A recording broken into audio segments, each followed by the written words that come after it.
Peter Obi slams Tinubu over hunger comment, says millions pushed deeper into poverty. The presidential candidate of the Nigerian Democratic Congress (NDC), Peter Obi, on Friday, criticized President Bola Tinubu over his recent remark that hunger had always existed in Nigeria, saying the comment was insensitive, very, very insensitive. The man is full of excuses. He doesn't have anything to do. And imagine him already saying all of these things. So what will happen when he enters for second tenure? We go too suffer. Hunger has always existed in Nigeria, even before he was born. Just a talk with no. Saying the comment was insensitive to the suffering of millions of Nigerians battling worsening economic hardship. In a statement issued on Friday, Obi said, although hunger had existed in Nigeria for decades, the responsibility of any government was to reduce poverty and improve the living conditions of citizens, not to rationalize hardship. I watched with deep concern the statement made by President Bola Tinubu to the Catholic bishops who visited his office that there has always been hunger in Nigeria even before he was born. Obi said, while it is true that hunger has been a part of human life and has existed in our country for decades, such a statement appears insensitive to the plight of the millions of Nigerians who face worsening economic hardship today. More importantly, we must focus on the fact and the measurable outcomes of governance. The former Anambra State governor argued that available data showed food insecurity and poverty had worsened since the current administration came into office in May 2023. Before the present administration assumed office in 2023, an estimated 17 million Nigerians were facing acute food insecurity, primarily caused by insecurity, armed conflict, widespread banditry, and devastating floods. Today, less than 3 years later, that number has risen to about 35 million Nigerians. Instead of improving the situation, the crisis has worsened significantly under the current administration, he said. Obi also claimed that the country's poverty situation has deteriorated sharply under the Tinubu administration. The same trend is evident in poverty. Before this government took office in 2023, Nigeria's extreme poverty was estimated at 87 million people. Current projections suggest that this number is approaching 140 million people, making Nigeria home to the largest population of people living in extreme poverty anywhere in the world, he stated. While acknowledging that the administration inherited enormous challenges, Obi insisted that government should be assessed by the ability to improve citizens' welfare. Yes, because we were shouting Emiloko, doing as if you can do something. Meanwhile, you are not doing anything. No one disputes that this administration inherited serious challenges. However, leadership is measured not by challenges inherited but by results achieved. The government must honestly acknowledge that its response has fallen far short of what the situation demanded, with millions more Nigeria pushed deeper into poverty and hunger, he said.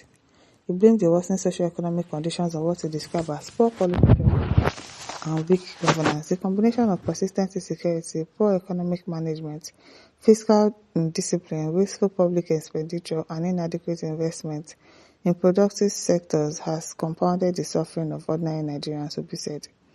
The NDC presidential candidate urged the federal government to redirect its priorities towards sectors capable of improving livelihoods and stimulating economic growth.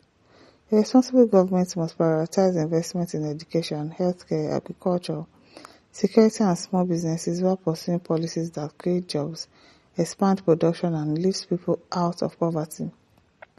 That remains my commitment to the Nigerian people, he added. President Tinubu had told a delegation of Catholic bishops during a recent meeting that hunger had always existed in Nigeria even before he was born, a remark that has continued to attract reactions from opposition politicians and other stakeholders. Asuko says, when God wants to destroy a man, he first of all turns him mad. So who wants to be destroyed? Obviously, Mike says, over to Onanuga, it is his duty to debunk Obi's assertion. It's not easy to sell a bad product, I'm telling you. Killer says, still paying statement about hunger in Nigeria shows that he's very heartless and wicked and insensitive.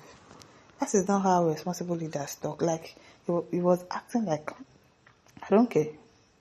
There has been hunger in the country even before I was born, so you cannot expect me to buy myself because of you people. Go and meet your church to feed you. Go and meet your church to take care of you. Like, nonsense talk. Delegating your duty to other people. That is not how responsible leaders talk. It betrays his woeful cluelessness and ineptitude. Leaders are supposed to reduce poverty by improving economic indices like poverty purchasing power and poverty, purchasing power, and their general standard of living. But TPA made this worse, and of course, other indices like unemployment, FDI, CPI, PPI, and inflation, apart from insecurity and corruption, were in a total mess. John Paul says the fundamental problem of Tinubu government is the kitchen table economic malfeasance, which has bettered insecurity and banditry all over the country, if not because of new Yahoo business. This is the kind of situation when armed robbers visit every house with impunity. One Burebu says such reference to the churches is another way to instigate division among religion. What's concerning churches concern the predicament before the people, instead of designing on the solution to tackle the hunger. Do you get that is befalling the people because of style of ruling? It was there purposing and ridiculing the masses by directing them to churches. Like, do you get? So the Muslims, where should they go? They should go to their fast, to the mosque, so that they can be fed. Delegating your duties to other people. This country, it is well. Chidi says instead of solving the hunger, is bringing it to the highest level in the history of Nigeria, with his looting and stealing with his allies. Rural Limited says it's a shame justifying welfare suffering and murder as mere tools for state or enterprise building. He just keeps thinking everyone has a price, saying and believing the important thing is to find out what it is, demonstrating a total lack of respect for human morals, viewing everyone as corruptible.